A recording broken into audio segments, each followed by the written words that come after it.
వివిధ రకాల అనారోగ్యాల కారణాల వల్ల చికిత్స పొందిన బాధ్యులకు ముఖ్యమంత్రి సహాయ నిధి చెక్కులను తెలుగుదేశం పార్టీ జాతీయ ప్రధాన కార్యదర్శి పీలేరు నియోజకవర్గం శాసనసభ్యులు నల్లారి కిషోర్ కుమార్ రెడ్డి అందించారు. ప్రైవేట్ ఆసుపత్రుల్లో చికిత్స పొంది ఎమ్మెల్యే చొరవతో దరఖాస్తు చేసుకున్న వారికి ముఖ్యమంత్రి సహాయ నిధి చెక్కులు అన్నమయ్య జిల్లా పీలేరు ఎమ్మెల్యే నల్లారి కిషోర్ కుమార్ రెడ్డి కార్యాలయంలో ఆయన చేతుల మీదుగా నియోజకవర్గ వ్యాప్తంగా లబ్ధిదారులకు దాదాపు 63 చెక్కులకు గాను 91,12,253 రూపాయలు అందించారు. ఎమ్మెల్యే ద్వారా సీఎంఆర్ఎఫ్ కార్యాలయానికి దరఖాస్తులు పంపించగా పరిశీలన అనంతరం ముఖ్యమంత్రి సహాయ నిధి చెక్కుల రూపంలో సహాయం మంజూరు చేయబడిందని, ఒక గొప్ప సంకల్పంతో కూటమి ప్రభుత్వం సీఎం సహాయ నిధి అందించి లబ్ధిదారులకు ఆదుకోవడం జరుగుతోందని, అందరికీ ఆరోగ్యం అందించడమే ముఖ్యమంత్రి నారా చంద్రబాబు నాయుడు లక్ష్యమని ఆయన పేర్కొన్నారు.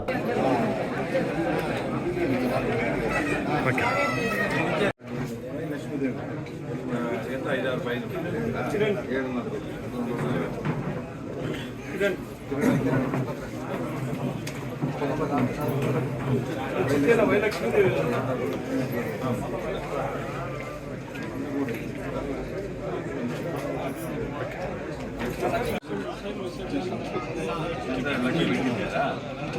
90,000 పెట్టించారా 47,000